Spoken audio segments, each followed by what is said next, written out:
Bueno, vamos a empezar. Ya irán entrando los fumadores, cafeteros, etc.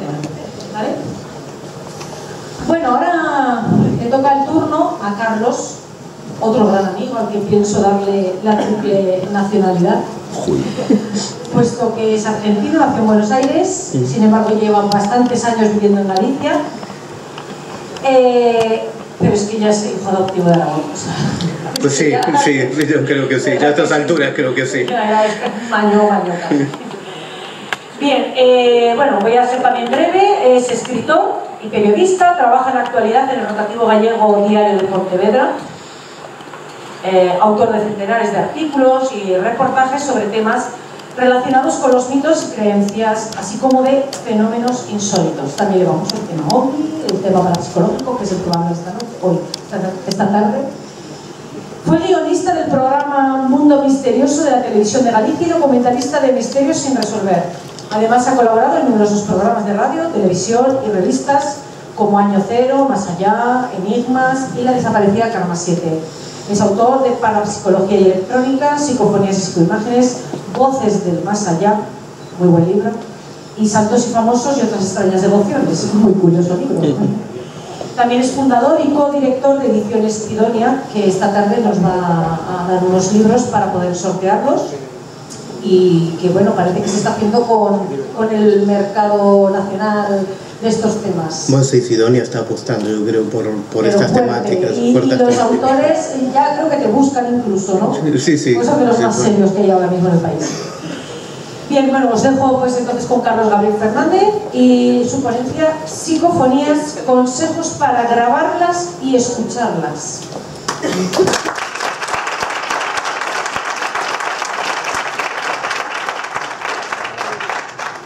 Hola, buenas tardes.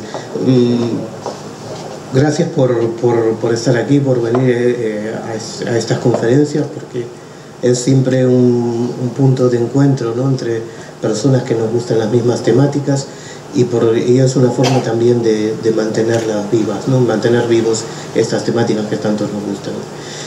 Bien, cuando hablamos con los organizadores de qué tema podía tratar, de qué tema podría hablar, y yo le propuse algo que es cómo grabar y cómo escuchar las psicofonías. Puede parecer que 40 años después de que se popularizaran las voces, pues hablar de cómo se graban y cómo se escuchan, pues ya no haya nada que decir. El tema es que vemos muchas supuestas psicofonías publicadas últimamente que en principio no son psicofonías y que si lo fueron alguna vez, algunas de ellas pues están muy maltratadas y ya no se reconoce absolutamente nada. Entonces, discúlpenme si les cuento alguna cosa que ya se ha contado y que ya se sabe, pero también espero poder sorprenderles con otras cosas que no se han contado o que habitualmente no se cuentan. En todo caso,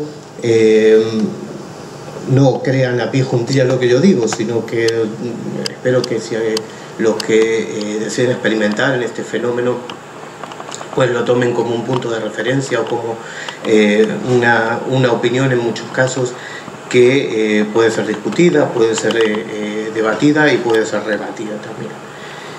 Pues bien, cómo escucharlas y cómo grabarlas son dos conceptos dentro de las psicofonías que son muy importantes, porque tanto si las grabamos con rigor, teniendo en cuenta todas las condiciones en que debe grabarse una psicofonía, y tanto si la escuchamos o cómo la interpretamos, también son dos conceptos que son muy importantes porque pueden determinar si realmente estamos ante un fenómeno anómalo o si realmente estamos ante una confusión que puede pasar en muchísimas ocasiones. Entonces, uno de los primeros de los temas más importantes en el capítulo de cómo grabarlas, ¿no? En el apartado de cómo grabarlas, es el lugar, ¿no? Aquí hay muchas opiniones, hay muchas formas de entender este fenómeno, pero hay una que es, y esto no se dice habitualmente, pero es muy made in Spain. O sea, aquí hay una forma de entender, de grabar las psicofonías en España que es muy característica y que a mi juicio ni es la más popular, ni es la mejor, ni es la más discutida. Muchas veces las experimentaciones se realizan en lugares, lugares que no conocemos, lugares donde donde ocurrieron hechos trágicos, lugares abandonados, incluso cementerios, y cualquier grabación que hagamos de una psicofonía en un medio en que no conocemos, en un lugar donde no conocemos, siempre tiene mucho más riesgo de que no sea una psicofonía lo que grabemos, sino de que sea algo que puede confundirnos con una psicofonía. Bien, yo recomiendo, y así lo hacen en prácticamente todo el mundo, excepto en España, como les decía, grabar en un lugar tranquilo, pero en un lugar conocido. Iba a decir una casa, o la propia casa, pero no todo el mundo quiere grabar psicofonías en su casa. Podría ser algún lugar, no sé, un lugar donde vamos habitualmente, pero que conocemos el lugar porque primero conocemos si la vecina escucha Michael Jackson, sabemos qué ruidos pueden pasar, si pasa el camión de la basura, sabemos todos los sonidos que hay propios y que son perfectamente explicables, que no son psicofónicos ni paranormales, que ocurren en ese lugar. Si vamos a un lugar que no conocemos, un lugar abandonado, pues el riesgo de que pueda haber algún sonido que se nos pueda colar y que podamos malinterpretarlo como una psicofonía, pues es mucho mayor. Es decir, si vamos a un hospital abandonado, un lugar abandonado, pues habrá animales, pequeños animales, habrá ruidos que no controlemos, habrá crujir de las diferencias de temperatura, del paso del día a la noche, las diferencias de temperaturas en crujir muchas veces ventanas o piezas de madera, puertas, y hombre, ustedes me dirán, bueno, no soy tan tonto como para confundir un ruido, un crujido de una madera con una psicofonía, ¿no? Pero es que las grabaciones están supeditadas las grabadoras tienen unas características que están supeditadas a muchos fenómenos, son capaces de captarla de diferente manera, depende de dónde estemos y de qué naturaleza sean esos sonidos.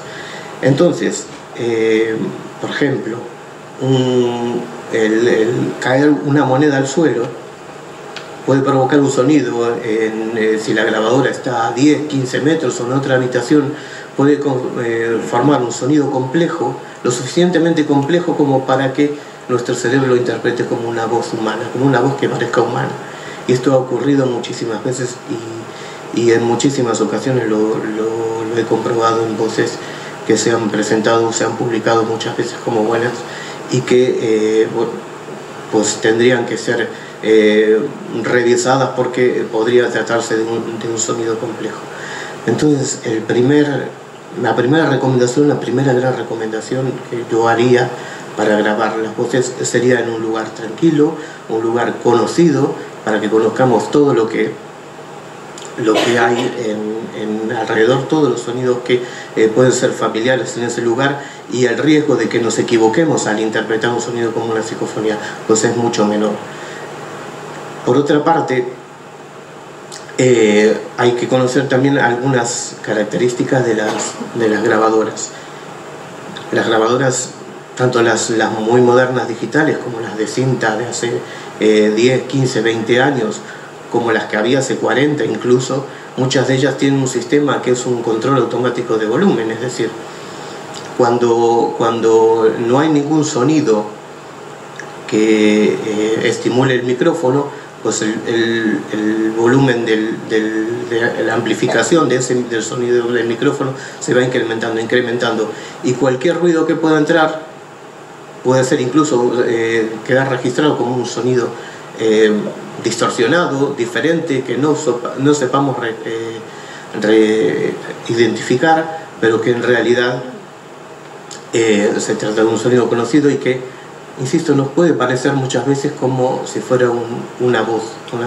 Es lo que se llama, es un fenómeno que últimamente se utiliza mucho la palabra pareidolia para definirlo, es decir, es una ilusión sensorial. El cerebro, cuando queremos reconocer una palabra, cuando conversamos con cualquier persona, incluso cuando tienen un acento diferente, cuando hablan de una manera diferente, pues reconocemos lo que nos está diciendo por un sistema que tiene el cerebro que no es muy rígido, es amplio, es voluble, y por ejemplo, la misma palabra dicha por diferentes personas, aunque suene diferente y tenga diferentes características, pues somos capaces de entenderlo. Pues ocurre lo mismo con las voces psicofónicas. Muchas veces están enmascaradas en una cantidad de ruido bastante considerable, y eso hace que dificulta la comprensión. Pero bueno, ese es otro tema. Primero, para resumir, para grabar las psicofonías, la primera recomendación que haría yo es en un lugar conocido, preferentemente. No quiere decir que no se hagan en una salida al exterior, pero hay que extremar mucho más toda la rigurosidad de las condiciones y estar muy atento a todos los sonidos que pasan.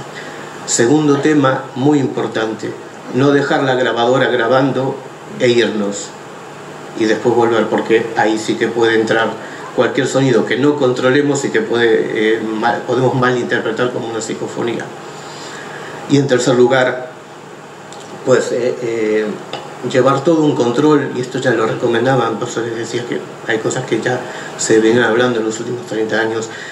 Hay que llevar un control de si aparece realmente en el momento que estamos haciendo la grabación, si aparecen ruidos, apuntarlos, identificarlos lo mejor posible para después no equivocarnos. Y aún habría una cuarta opción que a mí me parece muy interesante, y que los resultados de los resultados positivos en cuanto a grabación de psicofonías pues suelen dar buenos resultados, en la redundancia, es utilizar un sonido de portadora. Esto tiene varias ventajas, aparentemente.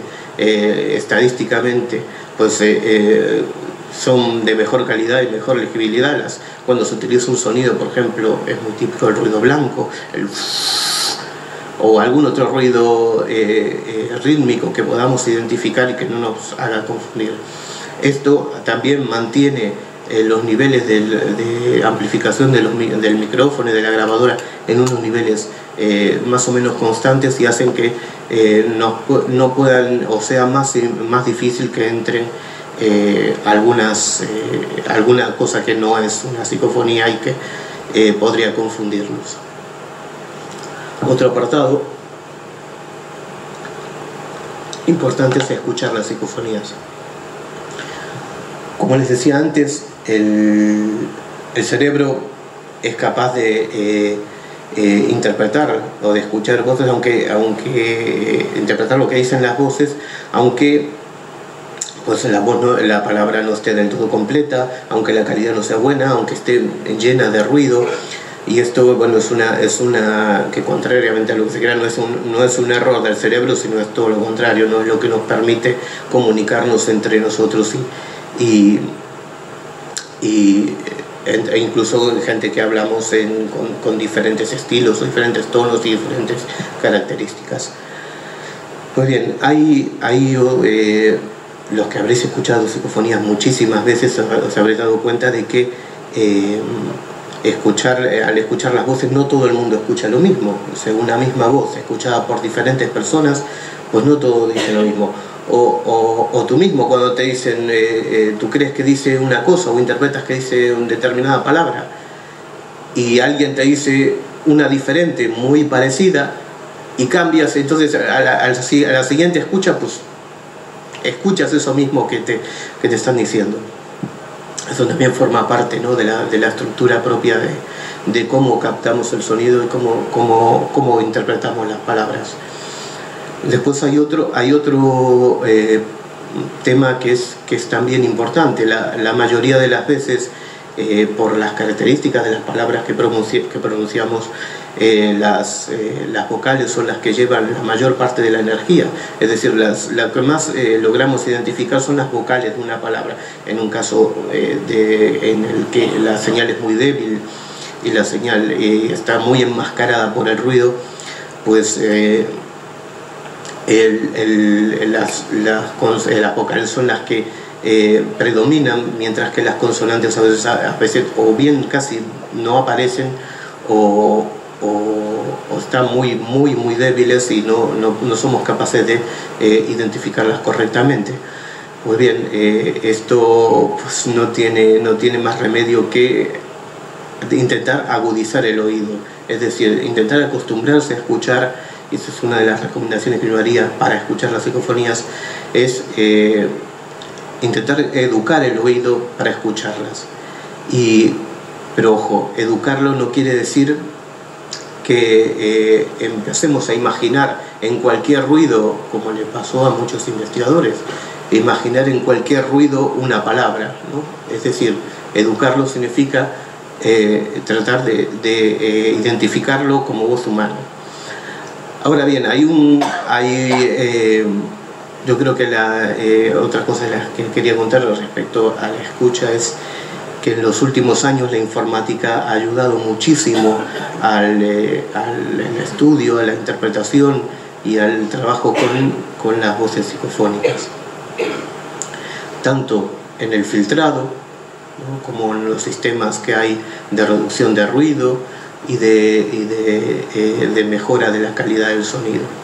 Pues bien, aquí muchas veces lo vemos publicados en diferentes medios, que la psicofonía o la supuesta psicofonía se le machaca con un programa informático, es decir, se le hace una ecualización muy violenta, es decir, se le reducen por ahí demasiado los graves y demasiado los agudos y queda un sonido muy que nada tiene que se parece al original, o por ejemplo en los sistemas de reducción de ruido, que son el programa toma una muestra de ruido y lo resta a toda la psicofonía, y entonces eso hace que, bueno, sea más inteligible, pero muchas veces se abusa o se desconoce cómo utilizar esos programas de sonido, y se machaca tanto la psicofonía que lo que escuchamos es lo que era aparentemente una psicofonía, después queda o algo que parece más una canción de Chers que una voz humana, ¿no? Eso hay que tener, yo creo que debería tenerse muy cuidado y siempre guardar la psicofonía original, ¿no?, o la grabación, la voz original, y cualquier sistema que le apliquemos a la reducción de ruido, al filtrado, a la ecualización, pues debería ser simplemente para mejorar la comprensión de lo que es esa voz, nunca como para machacarla con un filtrado violento y luego ponerla como una psicofonía, ¿no? Y luego hay un tema más que no quería dejar de lado, y tiene mucho que ver tanto con grabarlas como escucharlas. ¿Por qué grabamos psicofonías? ¿Cuál es la motivación que podemos tener para grabar psicofonías? En la mayoría de los países del mundo De hecho, hay algún estudio que habla de 70.000 personas en todo el mundo que graban psicofonías. De esas 70.000, la gran mayoría, pero la gran mayoría lo hace para contactar con alguna persona fallecida conocida, con alguien que suelen ser padres, madres en duelo, que han perdido alguna persona querida y que a través de la psicofonía quieren hallar ese consuelo, esa respuesta a que esa persona continúa con vida, ¿no? de que está bien y que continúa con vida. Bueno, es una motivación aceptable, me parece aceptable, siempre que se lleve, por supuesto, con rigor, ¿no? Que se estudie esto con rigor. Luego ahí sí, esta idea aquí en España no ha cuajado nunca, ¿no? A pesar de que sí se han publicado libros como por ejemplo el de los de Moniz Simonet de Francia, y que han abierto esta posibilidad de hacer una experimentación más cotidiana, ¿no? Exenta del morbo que a veces tiene aquí en las experimentaciones en España, ¿no? Que queremos buscar aquella psicofonía más infernal, más tétrica. Pues muchos padres y abuelos y madres del mundo investigan, o mejor dicho, experimentan en la psicofonía simplemente como un método de convencerse a sí mismos de que existe ese otro más allá, y que esas personas queridas de alguna manera siguen viviendo. Luego ahí sí, personas que están motivadas, investigan este fenómeno, motivadas por su curiosidad, por saber más, y en este sentido, pues, más que nunca es necesario, por supuesto, abordar este tema con seriedad y con rigor. Son dos cosas que me parecen muy importantes. No sirve de nada lo que muchas veces, y lo hemos visto, todos lo hemos visto alguna vez, esas especies de quedadas psicofónicas que, bueno, se puede hacer una investigación, como digo, en un lugar, en un determinado lugar, pero siempre con mucha rigurosidad y guardando todas las formas, ¿no? O sea, pero tomar esto como si fuera un divertimento de fin de semana, vamos a grabar psicofonías aquí o allá. Hombre, yo creo que si realmente detrás del fenómeno psicofónico hay lo que dicen ellos, miren, las propias voces en su mayoría que son personas fallecidas, es así, por lo menos necesita o merece un respeto, ¿no? Y tomar este tema como un divertimento, como un pasatiempo, bueno, no me parece que, bueno, si lo que quieres es convencerte a ti mismo y punto, vale, pero hacer esto como planteártelo como una investigación, y que luego lo único que haces es dejar una grabadora en un lugar, pues me parece un poco que, bueno, que debería tomarse con mucho más respeto. Yo quería bueno, comentarle todas esas cosas. Creo que he resumido demasiado, pero yo me gustaría que que pasáramos a unas preguntas y que pudiésemos sacar temas y debatirlos y comentarlos, que yo creo que mucho más enriquecedor que yo les largue aquí un rollo psicofónico.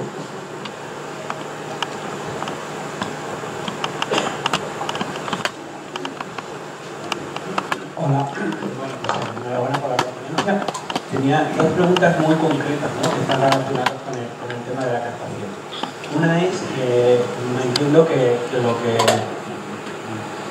defiendes, ¿no?, es el uso del micrófono a la hora de hacer la grabación. ¿Tú no crees que introduce un sesgo en el sentido de que no sabes exactamente el control de ruido? Porque aunque una persona en un momento dado está escribiendo en un cuaderno, no siempre va a ser consciente de lo que capta el micrófono, ¿no? Y muy brevemente, la segunda pregunta es: ¿cómo interpretas tú que una misma psicofonía sea interpretada de diferentes formas por diferentes personas? Porque quizás ahí resida un poco el núcleo de la apofenia, ¿no?, o de la pareidolia a la hora de la interpretación, con lo cual podríamos hablar de un sonido que quizás no sea lo suficientemente objetivo. como para que se produzca la comunicación. Bueno, respecto a la primera parte, obviamente yo soy partidario de extremar al máximo siempre todas las condiciones, ¿no? Y si vas a usar vas a escribir delante del micrófono, o incluso puedes monitorizar, en las grabadoras lo permiten hacer hoy en día, monitorizar lo que tú estás grabando en tiempo real, pues eso también te ayudaría a que no entrasen unos sonidos espurios que luego pueden ser interpretados como psicofonías, cuando en realidad pues es una... Digo por la posibilidad de hacer circuitos cerrados sin micros. Hombre, es una posibilidad de la que se viene hablando desde hace muchos años, de hacer psicofonías sin micro, dices, grabaciones de voces anómalos sin micro. Hay algunas personas que han tenido resultados con esto, incluso hay pruebas hechas utilizando cámaras de vacío, micrófonos dentro de cámaras de vacío, en las que teóricamente no podría entrar ningún sonido, pero hasta donde yo sé tampoco se han obtenido resultados en este sentido, ¿no? Y eso obviamente para experimentar en tu propia casa por ahí no es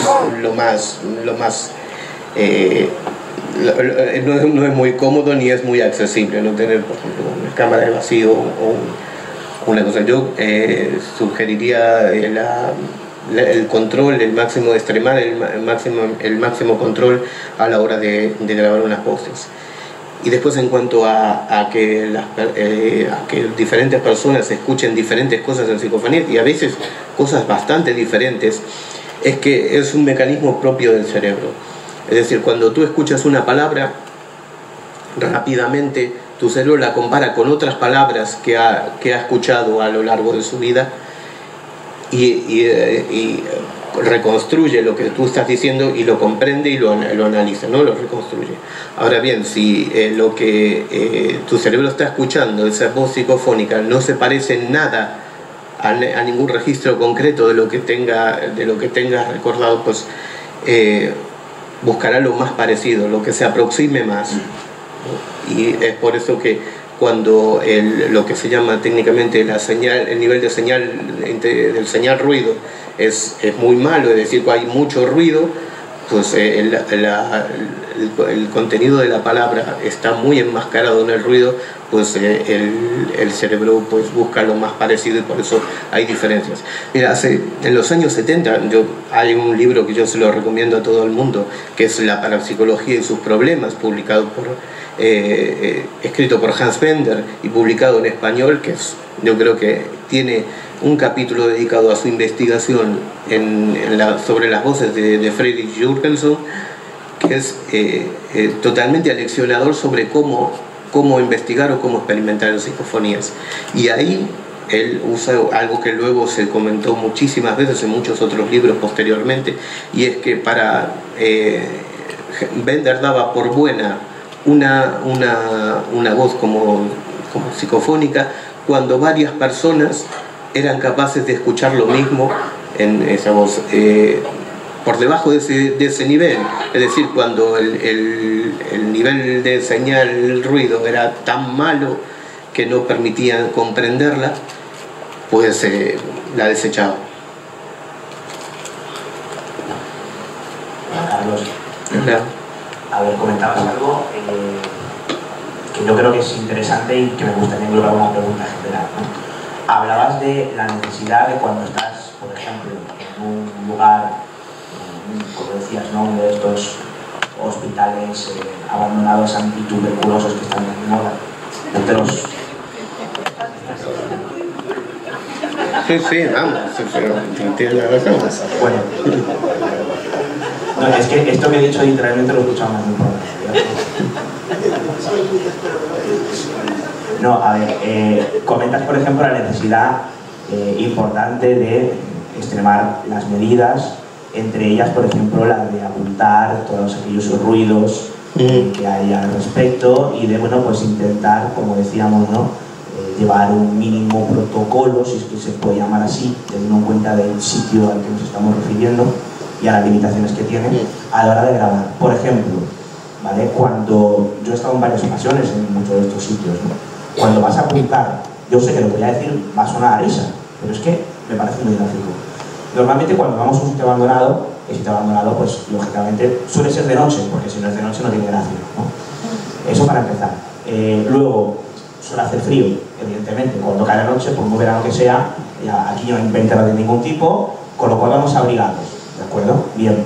¿A dónde quiero ir con esto? Cuando estás abrigado, a mí me gustaría que los que están por aquí hicieran el gesto de coger, o sea, como si tuvieras un bollo en la mano, el gesto de ir a apuntar.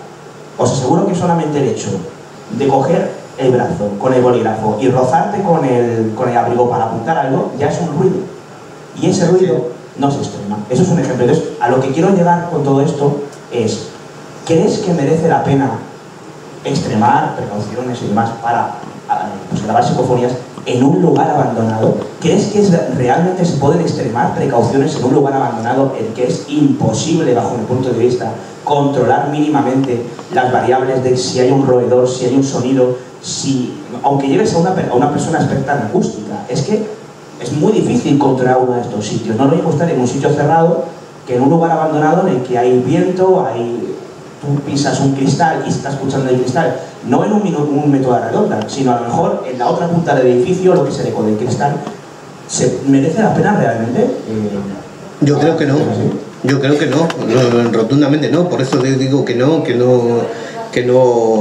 depende de qué tipo de cosas quieras obtener, o si quieres relacionar algo de lo que está en ese lugar abandonado con la voz que quieras registrar, pero normalmente puedes grabar las voces en cualquier lugar y mucho mejor, pero mucho mejor con diferencia, en un lugar donde tú estés tranquilo. Me refiero a que estés a una temperatura tranquila, que no haya ruidos, o si hay algún ruido ocasionalmente sepas cuál es, porque estás ahí muchas veces, lo controlas. Y me quedo con una anécdota que la comentábamos con Anabela este fin de semana. Sara Stepp, que es una de las pioneras en la investigación en Estados Unidos de las psicofonías, contaba que ella grababa sus psicofonías siempre en el mismo lugar, y tenía una serie de voces que siempre más o menos se repetía, o que identificaba cómo se repetía. Pues en una ocasión realizó una de estas grabaciones en Egipto y obviamente no le salió un faraón, o sea, ni le salió Nefertiti, le salió las mismas voces con las que ella experimentaba en su casa. ¿Qué quiero decir con esto? Que depende de lo que quieras obtener. Si lo que quieres, lo que buscas es la psicofonía acojonante, pero acojonante literalmente, ¿no? Es decir, que la escuches y te meta miedo, claro, por eso igual vas a buscarla a un lugar que para mí no tiene sentido, pero bueno, a gustos hay colores. En un lugar donde se haya desarrollado un hecho luctuoso, trágico, en fin. Pero si lo que quieres es obtener resultados y estudiar esos resultados y llevar una investigación seria con esos resultados, pues no te hace falta ir a ningún lugar abandonado, como decía. Soy partidario de hacerlo en un lugar conocido, tranquilo, en un lugar que puedas controlar, y lo que nunca haría, por supuesto, es dejar la grabadora y marchar. Eso multiplica todos los riesgos de equivocarse que tiene el ir a grabar a cualquier lugar.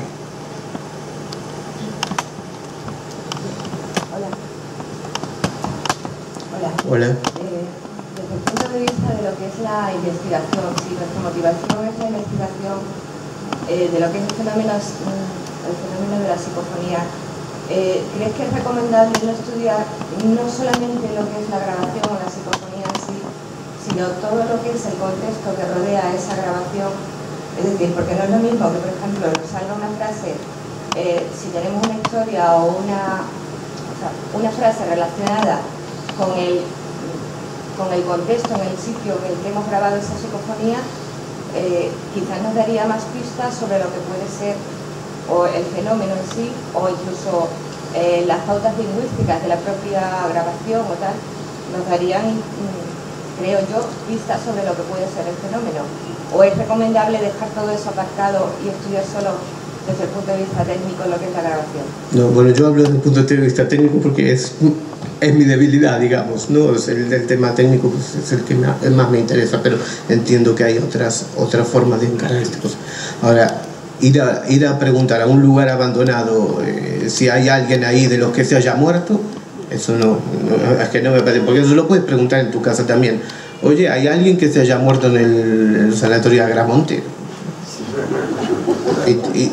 Y si te van a contestar, te van a contestar igual, y lo harás en unas condiciones mucho mejores que yendo a pasar frío en un lugar donde las condiciones son mucho peores y donde se te puede colar un sonido, un ruido que no es una psicofonía, con lo cual estarás. Claro, pero me refiero que si tú grabas, o sea, si tú tienes una psicofonía, digamos una frase que está relacionada con algo de lo que tú has preguntado o con algo, será quizás casualidad o no, o menos casual que la frase que te salga no tenga absolutamente ninguna relación con lo que hayas preguntado o el lugar en el que estés. O quiero decir que, por ejemplo, sería más razonable, entre comillas, que nos encontremos un trozo de un Padre Nuestro grabado en una iglesia que no, por ejemplo, en un local de bares, en un bar. No sé si me explico. Sí, creo que te entiendo, vamos, lo que quieres decir. Obviamente el contexto es importante. Si tú haces una pregunta y alguien te contesta, pues eso tiene un valor, ¿no? Siempre que obviamente tengas esa respuesta tenga una suficiente calidad como para poder que la puedas aceptar como una respuesta psicofónica, ¿no? Ahora, pues yo lo que insisto en lo que dije antes, ¿no? O sea, yo creo que no se justifica el riesgo de equivocarte yendo a cualquier lugar, y hay algo que, vamos, me parece que no es ni la casuística ni la experiencia de otros investigadores ni la mía propia van en esa dirección, y es que si vas a grabar un cementerio, por ejemplo, un sanatorio donde ha muerto gente, pues lo que había ahí ya no está. O sea, no estamos hablando de otra cosa, otro espacio-tiempo, en todo caso otro universo, ¿no? Otra dimensión, ¿no? No creo que haya nada ahí que se mantenga en relación con las personas que han fallecido en ese lugar. Tú me dirás, sí, pero bueno, hay mucha gente que ha ido a estos lugares y le han conseguido, bueno, no solo la psicofonía, que la psicofonía las puedes conseguir en cualquier lado, sino que han también algunos fenómenos de apariciones o de fantasmales o esto. Hombre, habría que ver cada caso, pero yo no creo sinceramente que haya nada en esos lugares que haya permanecido de las personas que ven. Y acústicamente, bueno, ya eso no tiene ningún sentido, es decir, cualquier sonido que se haya emitido hace 1, 3, 5, 10 años, 20, mucho más, o sea, 10 segundos atrás ya no existe, ¿no? En ese lugar, acústicamente ya no existe, no puede persistir.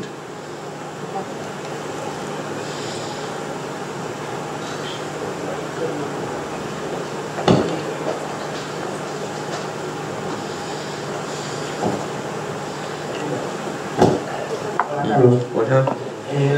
Bueno, soy técnico de sonido, entonces la pregunta es técnica. Tengo mucha experiencia en grabaciones, en sonorización y todo esto. Entonces, el elemento primordial de cualquier grabación sonorización es el micrófono, es lo más importante que existe.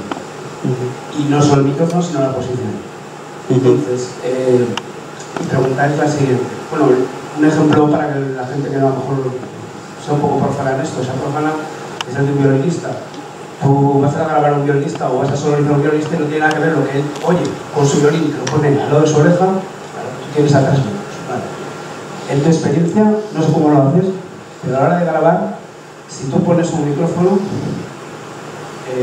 no tiene nada que ver, aunque pusieras dos micrófonos exactamente iguales, pero los pones en posiciones distintas, ¿vale? La misma captación a tiempo real, en un momento, varía. Lo grabación es grabar a campo cercano, campo medio, por ejemplo. Entonces varía la cosa. ¿Eso en tu experiencia te ayuda a aclarar la grabación o la enrevesa más? Bueno, mira, es como cuando muchas veces nos preguntamos, bueno, ¿qué tipo de micrófono usamos mejor? ¿Uno dinámico? ¿Uno? En fin, cada investigador tiene sus propias preferencias y sus micrófonos, y la posición pues es lo mismo.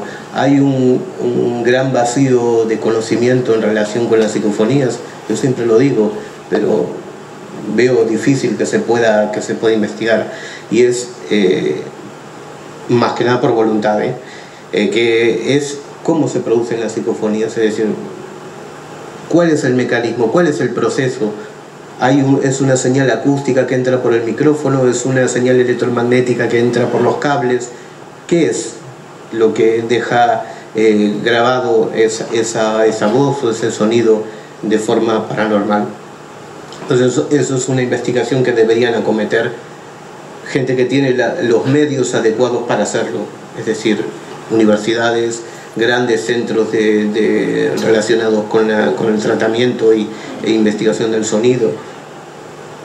Nosotros pues muchas veces nos convertimos en este sentido en menos notarios, ¿no? de un fenómeno que acontece, pero que la gran deuda que tiene la investigación psicofónica es saber cómo se produce el fenómeno. Como en tantos otros fenómenos, cuando sepamos cómo es que se produce, pues igual podremos mejorar mucho más los sistemas de grabación, de captación. Yo no estoy muy seguro de decir si es correcta la palabra, ¿no? De captación, de grabación de estas voces.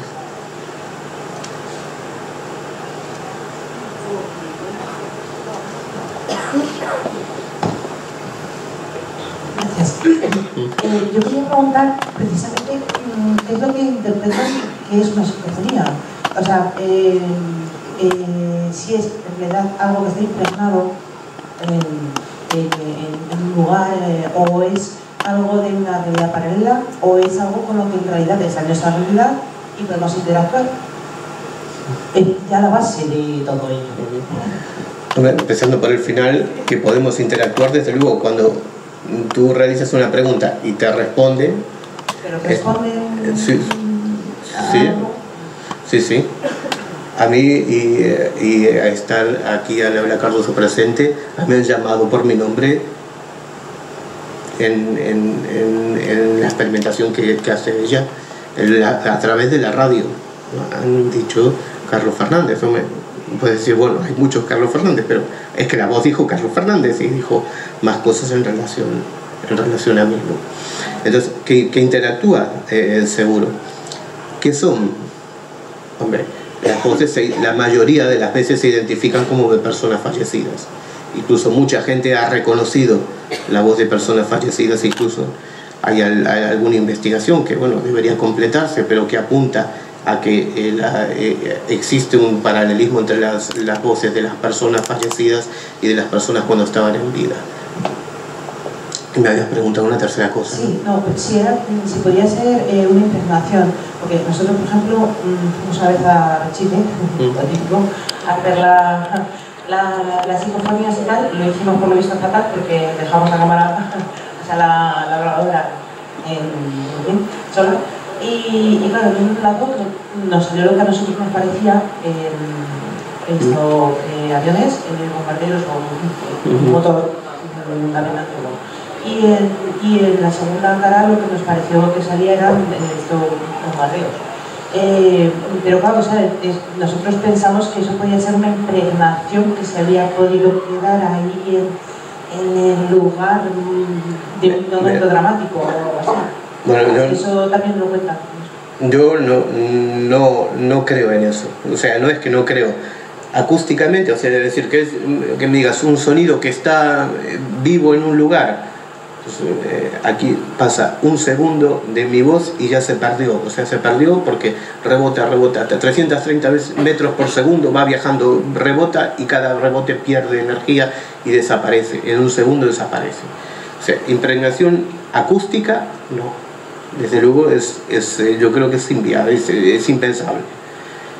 Impregnación electromagnética, pues no hay ningún medio electromagnético que sea capaz de retener esa información como información, es decir, una grabadora, ondas electromagnéticas, pero eso es una onda electromagnética inteligente, es decir, que varía en el tiempo con una cadencia muy concreta es un montón de información, aunque parezca poca, ¿no? Aunque sea medio segundo de sonido, es muchísima información que debe guardarse. Y yo sinceramente no entiendo el tema ese de las impregnaciones, porque no soy capaz de entenderlo ni trasladarlo al mundo real, es decir, a nuestro mundo, a nuestro conocimiento de la física. No se me ocurre, yo no creo que sea una impregnación, sinceramente. La otra opción era que sea una realidad paralela ajena a nosotros.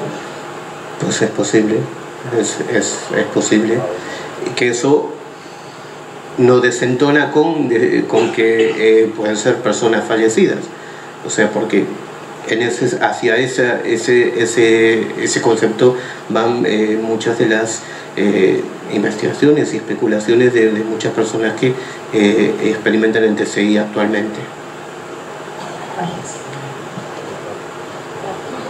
A mí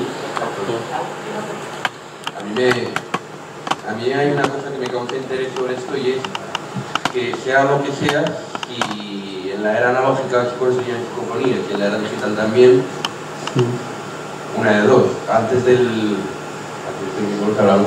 interface, es decir, la impregnación del sonido, la grabación del sonido es diferente.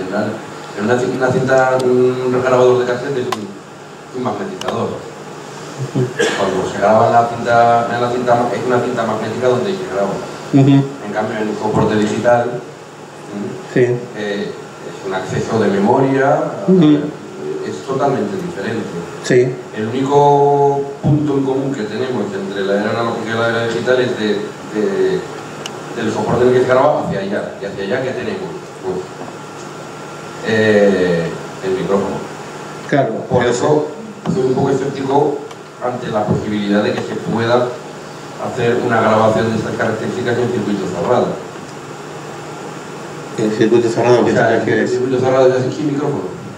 Ah, sí, bueno, aún así el soporte puede grabar, esto está grabando. Sí, existe, o sea, aún en las grabadoras digitales existe una parte analógica. Hasta que llega al convertidor digital, analógico digital, y después para reproducirlo al revés hay una parte analógica, y en esa parte analógica comparte con las viejas grabadoras, incluso con las de válvulas, es decir, se comparte una amplificación del micrófono que luego la forma de almacenarse es diferente, pero solo la forma de almacenarse.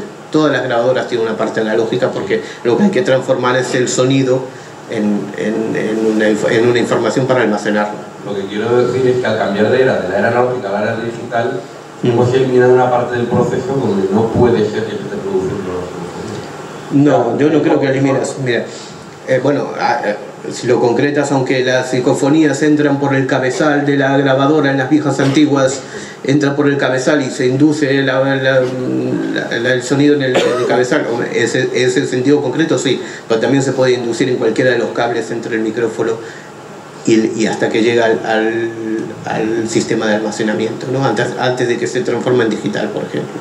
Toda esa parte analógica, y puede haber una inducción electromagnética ahí. Es decir, es un tema que yo creo que debería estudiarse un poco más. Claro, pero el mismo estímulo físico no, en una tecnología diferente, ocasiona cosas diferentes. No sé si me estoy explicando bien, pero...